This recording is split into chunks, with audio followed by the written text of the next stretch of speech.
what I'm going to do today is just go through the journey so far. So it sounds like we've kind of made it or something. We haven't made it at all. So I'm going to talk about integrated UX. We're not there yet. So I'm just going to share the journey that we've come on so far and tell you how we've got there. And so we'll see what goes on. So first of all, I'll start by talking about what Adyen is. We're a payment service provider. We're not really known to shoppers, to lots of the Joe public, because we are a business-to-business company. You might have heard of us recently. We tend to be in the news recently for different reasons. But anyway, what we do is we've got one single platform that allows you to do payments over any channel. That means on mobile or in-store or traditionally e-commerce through one channel across the world. It's been designed by technicians who are absolutely brilliant from the get-go. They designed the whole thing, they built it themselves, and they never thought about design. So this is the bit of the problem that I'm going to discuss. What do I mean by a single platform? Payments are very, very complicated. I've been with Adyen for about 5 years now. I'm still learning every day.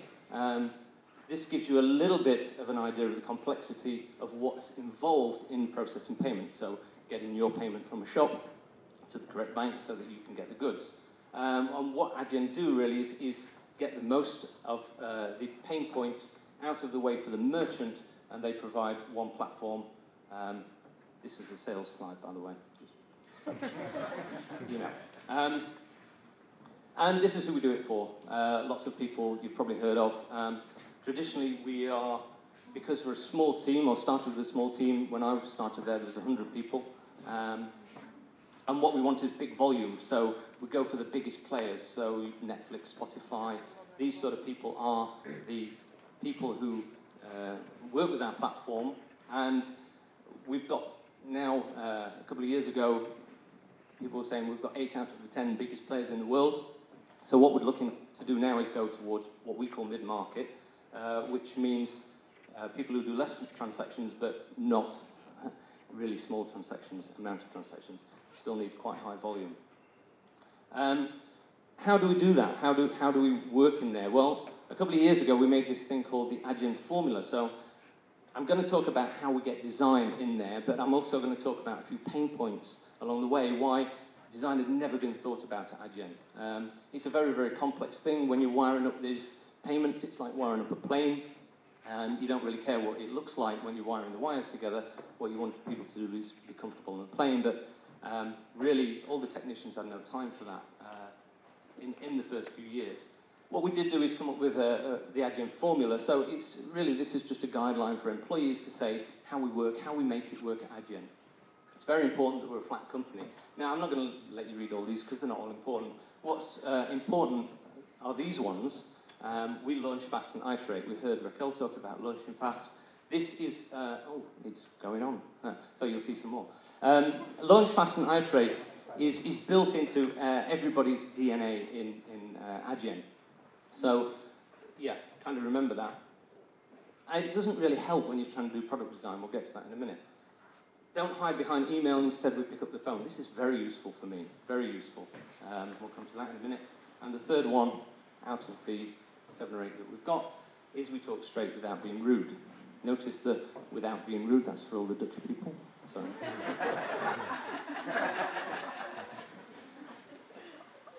So now we're going to look at a bit of history. Yes, we're going for a journey through time and space. Anybody see The Mighty Boosh? Yeah, it's a great series. Anyway, so what I mean by that is we're going to have a look at a brief history, and we're going to look at history of Adyen before I was there, and have a look at the design thinking that was going on. Yeah, some of you might have seen this before, but for those who haven't, this is the website in 2007. Great. It's great. I mean, look, it's a website, and it tells you something. Complex finance online insight. I can't remember that. So I kind of was aware of Adyen at this point. I wasn't working with them. I knew some people who were. Yeah, and it was, yeah, you've got a website. And then 2008, we decided that was crap. Sorry, I am going to swear. If it offends anybody, I apologise. So they replaced it with another website. Yeah, they've got, look, it's kind of a logo thing appearing, and lots more words and stuff. Payments company. Look, 2010. Now, I did see this website, and I'm like, yeah, I think your products, it sounds really good what you're doing. It's fantastic, but your website is pretty shit. Yeah, you've got this logo coming up, branding coming in, some design. We've got a colour now, and we've got sort of, yeah, this payoff, payments made it easy. Payments made it easy, remember that. But they said, oh, we're going to change our website. We made this. Now, we're in payments, right? There's something to do with payments that requires a little bit of trust, right? Who knows what congruency is? If you're congruent, you've got to be congruent with your designs. It's maybe a word you've heard, but what it means is if, for example, somebody smiles at you, but their eyes aren't smiling, you can tell, right? You can tell they don't really mean that smile. So if you're saying, trust us, we handle your money, but we've got goldfish on our website, they're going to be like, yeah, right, but we have got a logo, look, that's okay, and we sell goldfish. This was actually my favourite website of all time, so I'm going to show you a few more pictures of this. Talking about congruency, easy implementation. Read what it says, think about the smile, think about the eyes. Easy implementation. How easy is it for this fish to jump out of here into this screen?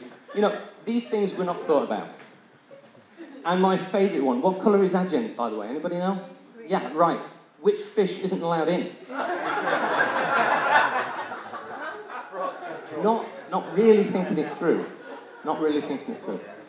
So when I started, this is what the website looked like, because I complained to the people I knew, and they said, oh, come do something about it. And I'm like, you know, it's got a carousel on the front. I won't go into carousels right now. But that's how it was. We wanted to change it. So often when we talk about Adyen, internally, we talk about a car. So here I'm just kind of framing the problem of where we started and where we started from, really. We talk about the car. And like I say, the people who built this car are fantastic. And the engine for running payments, this is what we have. We have got the best engine for doing payments by far, right? It's known. I'm not saying it because I work there. We've got the best engine for doing payments, right? But what our job is, and what I thought my job was, not just, you know, about the engine, because we've got a lot of technicians who can, you know, do that very well. What I wanted to do is take this and turn it into this, right? It's very, very difficult when you're working with intelligent people, very intelligent people. But, yeah, what's required to do that? We kind of had to have a look and say, well, what do we need? We've got all these technicians, they're absolutely brilliant, but they don't think about design. Nobody thinks about design. And I said, well, you need design. You need people to think about design, but you not only need design, they've got no front-end technicians. So nobody was doing HTML, CSS. Nobody was thinking about, they were just building connections to acquirers, to issuers. Everything was on API. So if anybody connected to our system, they all went through computer-to-computer speaking, right? So they didn't need an interface. They had a bit of an interface because there were some buttons you needed to press to configure your payments, that kind of stuff. But it's developers, you know, who make the databases, who are also making the buttons, right? Sorry if you developers out there, but you know what I'm talking about, right? Let's get some information and put it on the screen. There you go. So we needed some interaction designers. So how do we start? That's what I said, let's get some people in. Yeah, you can have a team, you can have a small team. So I think we started with 3 or 4 people way back 4 or 5 years ago. And we kind of used the matrix system or an agency system. We were kind of an island within the middle of all these developers. So, and I said, look, what we want to do is we want to do some design. We want to start looking at all the touch points that we need to start thinking about empathy. Big word, right?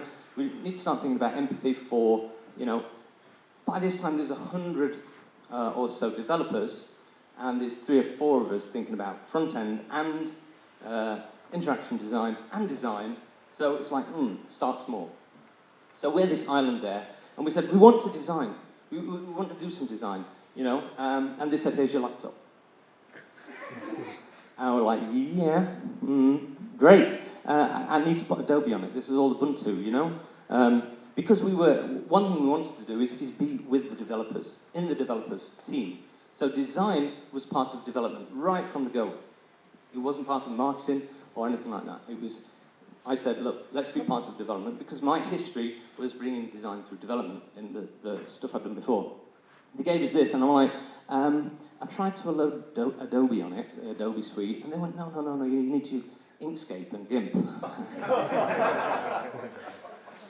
Yeah, right. So, I mean, part of the problem is they're not surrounding themselves with design. They've got this website, it's made by an external company. Everybody's got a black machine. The whole environment was kind of white tables, black carpets. That's it. And developers were having a great time. Yeah. But you know, I think you've got to. I love developers. I was one. Sorry. You know, you've got to surround yourself with good-looking things to start the feeling of it. So I said, look, I want a MacBook. I need a MacBook. We need to start doing that. And definitely, when we start making presentations, as we started to, because when the sales guys saw what we're doing, they were like, oh, that looks good. Can I show that to the customer? I'm like, yes, but please don't take a black lump of plastic to show it them on. Get something that looks cool. So, you know, get your environment. This is what we were trying to do, sort of just bring design in. So this is the first website that I produced with the team. It wasn't that much better, but we had some theories behind it. We tried to make the information architecture better. What the website looks like now is we've got a team continually working on the website, so it's always changing. So this is some screenshots that I took of it. So you can see we've got somewhere. But, you know, the website is one of our touch points. It's where people first see Adyen. The other touch points we've got as a payment company, and when people come for job interviews and stuff, we say, what do you expect you'll be doing at Adyen? And they're like, oh yeah, payments, we're going to be making payment forms for people, yeah? Which is true, we can. We've got a small team that make these payment forms.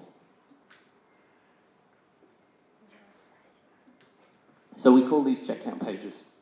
And traditionally, we're not in charge of them. So all the research you're hearing about collecting, we never collected any research on these because we left that up to the customer. That's not our job. We just gave them a framework that they could make these quite easily, and they don't have to be PCI compliant for people to put money and to pay money online. Also, we've got into point of sale, so this is one touch point that we do. We'll come back to that in a little bit, because I'm going to touch all the touch points. And we make icebergs. No, we don't make icebergs. I put that there just to remind me of what to say about this. What we make is a system where people manage our payments. I mentioned earlier where you've got to touch a little button to manage your payments, or to put some settings in there for how you want payments to work.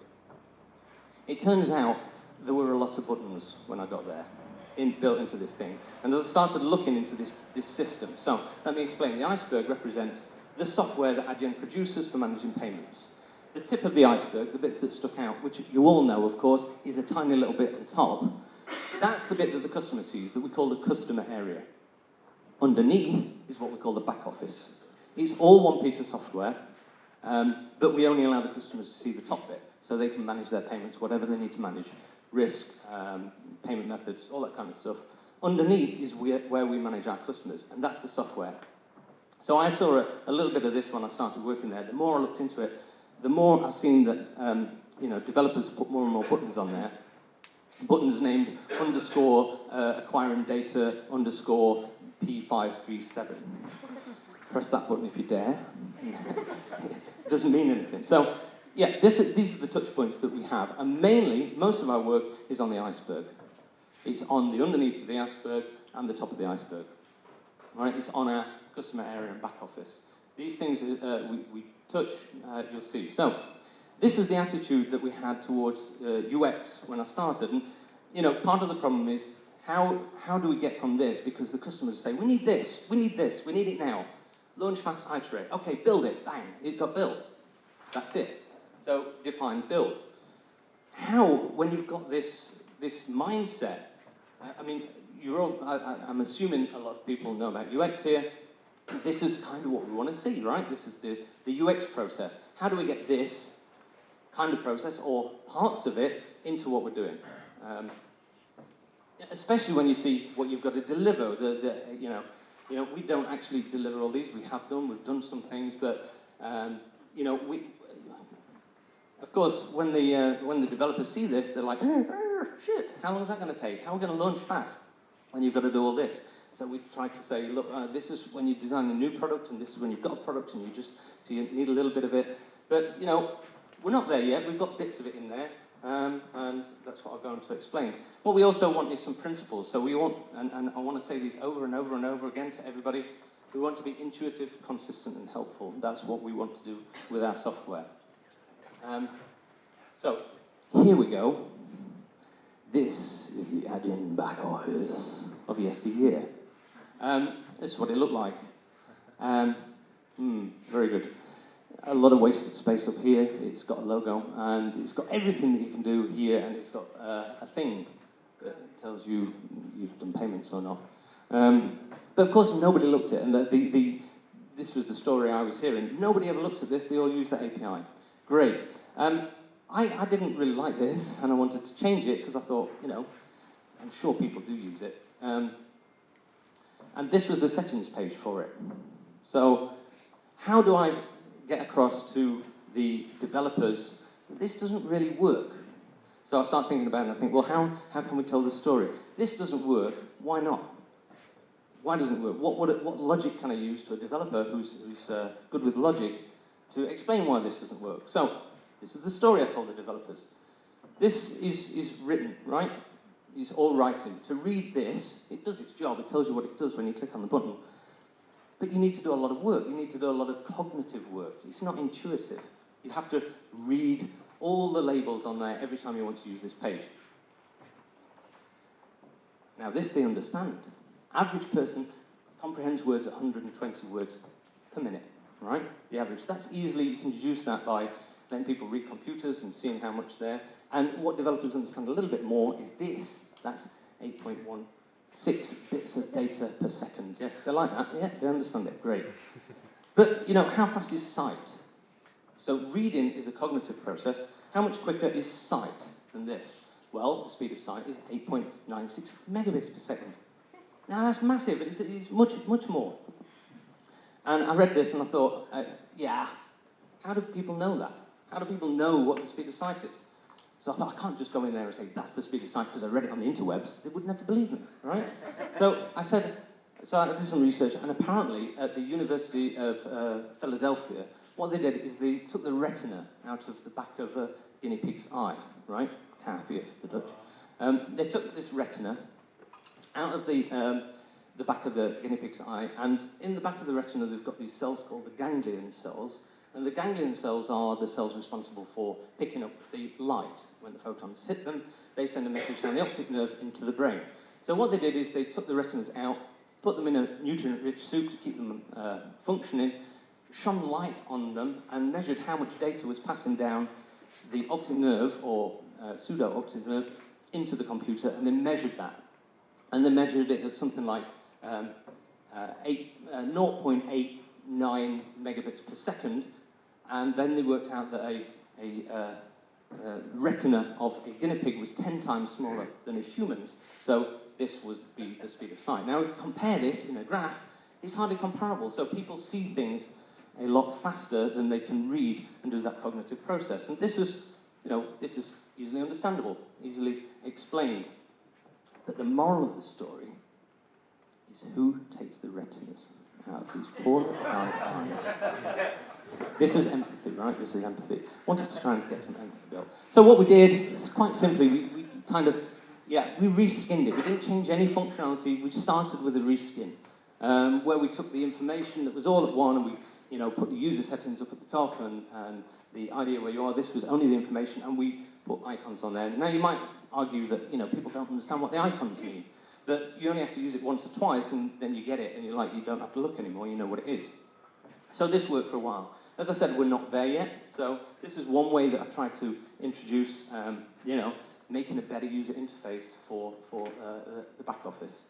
Again, this is something that we had. This is a payment details page. So when a payment comes through, this is all the details about the payments. So, go a little bit faster here. What did it look like to me? I mean, to the developers, it was like, oh yeah, there you go, that's the information.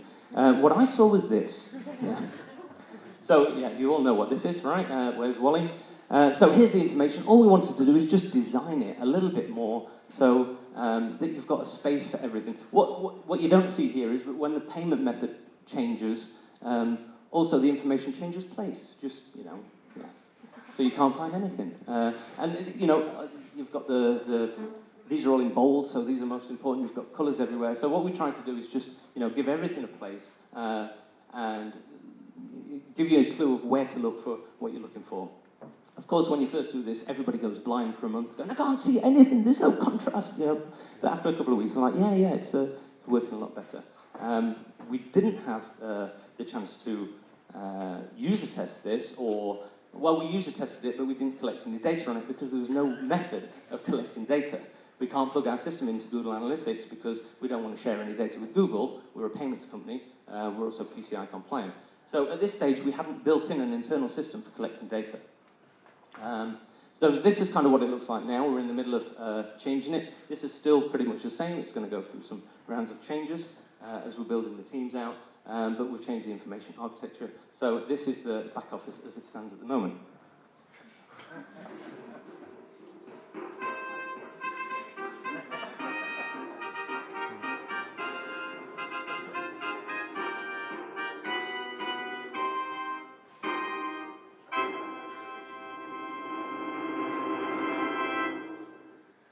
So this is the back office, and what we've done here, we've tried to think about the information architecture. We've tried to put a reason behind everything. So for example, when you roll over all the top buttons there, you can see everything there is to do on the back office, or that's the theory behind it, and we've tried to put everything in context. So if you want to change your risk settings, the configure the risk is under the risk, configure point of sale is under there. You've also got charts to do with risk, and exports to do with risk.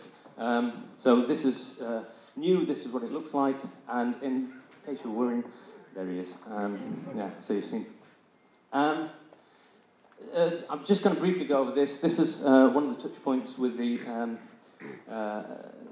point of sale devices. We kind of had them all over the place.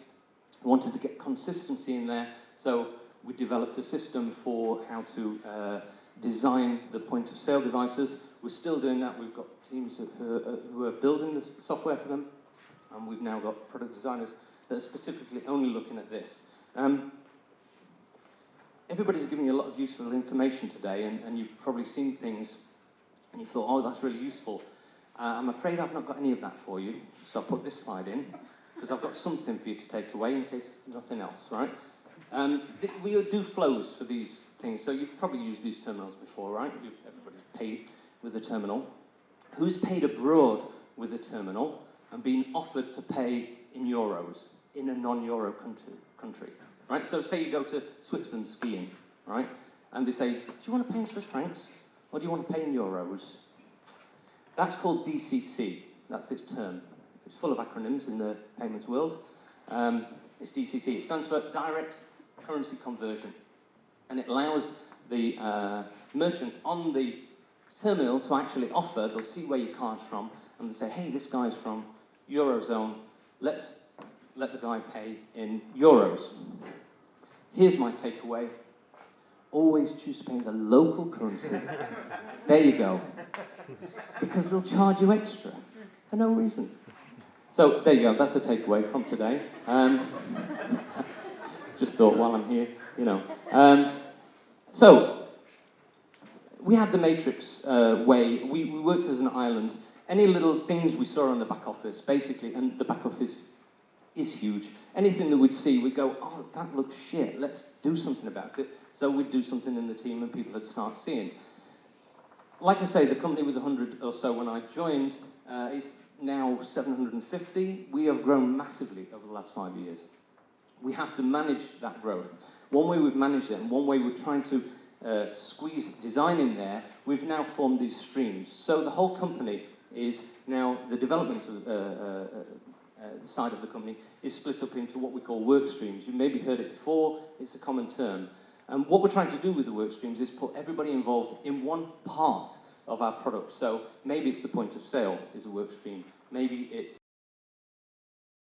And this is just the journey so far. So if you can help me on how we get further, I'd be delighted to hear. So there you go. What we're also doing is we've now, because the formula was so successful, we're trying to really educate all the developers. We've got so many developers now. With the Adyen formula, which I showed you before, was for all employees to think about how we work at Adyen. We've made another formula, especially for the developers, that's got some points in the Adyen way of developing.